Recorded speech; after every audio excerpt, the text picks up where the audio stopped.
Okay, good morning, good morning, good morning, good morning. Pasok po tayo ulit sa pang-apat na bahagi ng ating pag-aaral patungkol sa salita ng Diyos. Pero bago ang lahat, pasimulan po natin muli sa pananalangin ang lahat ng bagay upang samahan tayo ng Panginoon. Sa ngalan ng Ama, ng Anak at ng Espiritu Santo. Amen. O Panginoong Diyos na may likha ng langit at lupa, Diyos ka na makapangyarihan sa lahat. Ikaw ang aming Panginoon, aming sinasamba sa Espiritu at katotohanan. Sa umagang ito, salamat po Panginoon at dalangin ko Diyos, nawa sa lahat ng makikinig ng mga aral na ito at mga salita mo, sila pa inyong pagpalain. Gabayan kami Panginoon sa araw-araw, sampu ng aming mga mahal sa buhay, upang kami po ay maging ligtas sa anumang kapahamakan, physical man o spiritual. Itong aking dalangin sa ngalan ni Jesus. Amen and amen and amen. So ikapapat na bahagi po ito ng ating pag-aaral patungkol sa salita ng Diyos na kung saan kung ano ang kinahinatnan ni Adan at Eva nang sila ay magkasala sa Panginoon, nang sila ay magsimulang sumuway sa kalooban ng Diyos, ng mga kapatid. At alam natin, sabi nga, nang magkasala si Adan at si Eva, sabi rito, sa pamamagitan ng gawang iyon ng kasalanan na iwala ng tao ang kalulatian na ipinagkaloob ng Diyos sa kanya.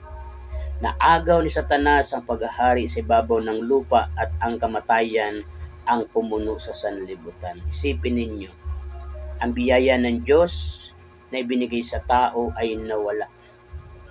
No, nawala saan? Mula kay Adan at Eva ay nawala ang mga biyayang ito at tayo ay nasasakop na ng paghahari ni Satanas dito sa sanlibutan dahil sa pagpasok ng kasalanan. Kaya sabi rito, ang kasalanan ay pumasok sa sanlibutan sa pamamagitan ng isang tao at ang kamatayan sa pamamagitan ng kasalanan niya. Dahil dito lumaganap ang kamatayan sa lahat ng tao sapagkat ang lahat ay nagkasala. Sa pumakita yan sa Roma, Kabanatang 5, talatang 12. Walang taong hindi na nagkakasala ngayon. Kaya wala tayong karapatang hatulan ang sinuman.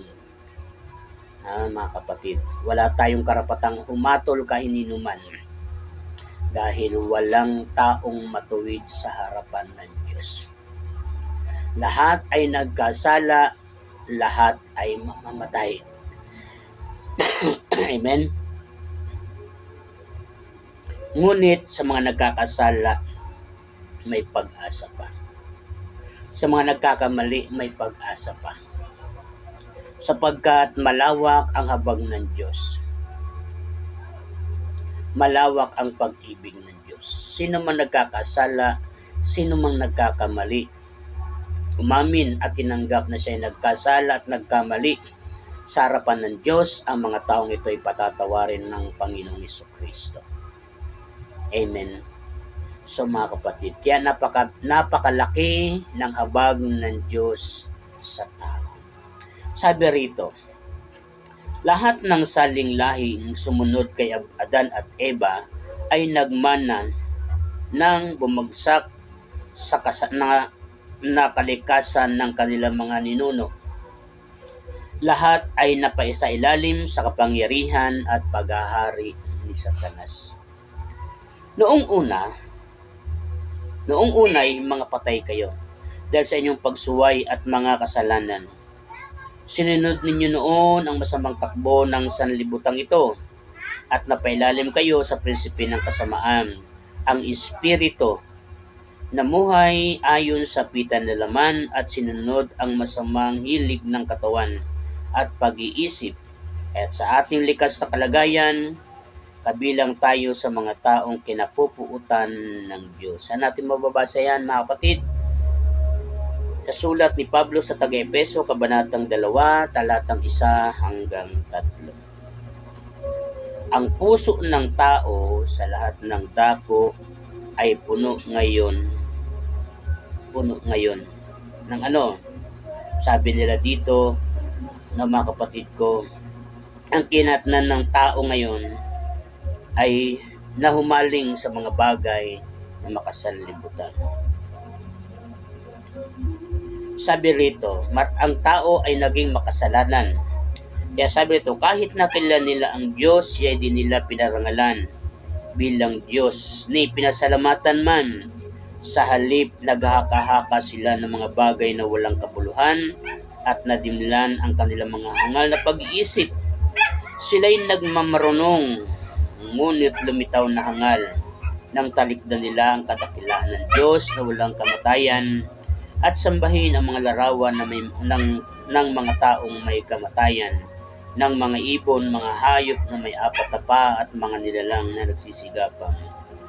Sa aking pagninilay, wala namang tao sumasamba sa Diyos.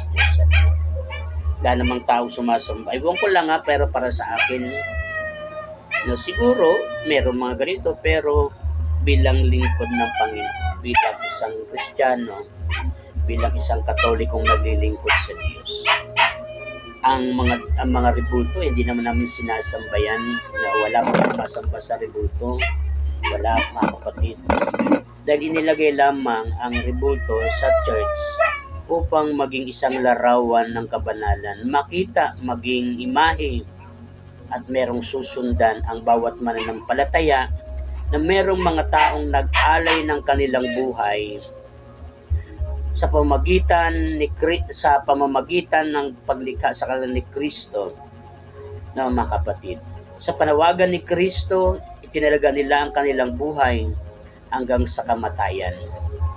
Kaya nga inilalarawan at inilalagay ang mga image na ito upang makita ng bawat tao na kahit gaano ka mang kasama, anuman ang iyong mga naging pagkakasala sa Diyos, sa iyong kapwa-tao, kapag ikaw ay pinatawad ng Panginoon, gaano ka mang kasama, pwede kang gawing banal ng Panginoong Jesucristo. Kaya wag po tayong humatol, no?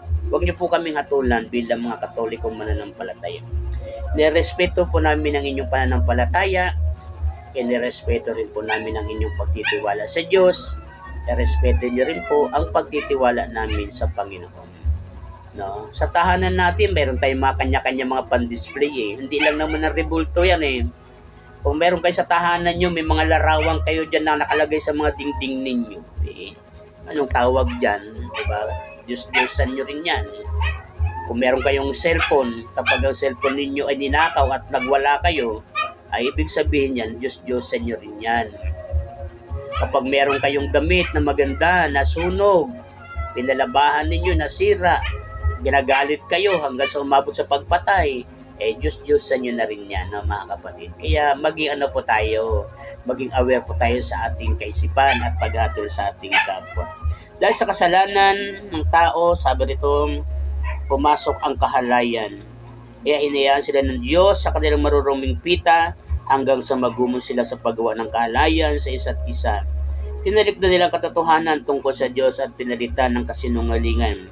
Sinamba nila at pinaglingkuran ang nilalang sa halip na lumalang na siyang dapat papurihan magpakailanman. Amen? Kaya mga kapatid, magpapatuloy tayo sa ating pag-aaral. Continuous po ito at wala po itong anumang bagay na ginagawa natin, kundi ito ginagawa natin para sa kaluwalhatian ng Panginoon. Lagi po nating tatandaan, ang salita ng Diyos ay hindi pinagtatalunan. Amen?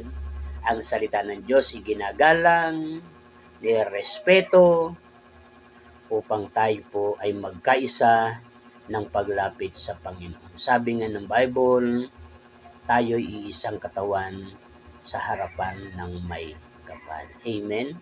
Salamat po at God bless us all sa inyong lahat.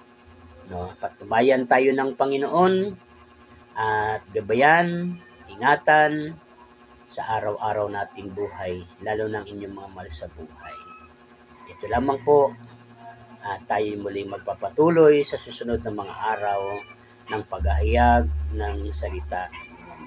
God bless us all.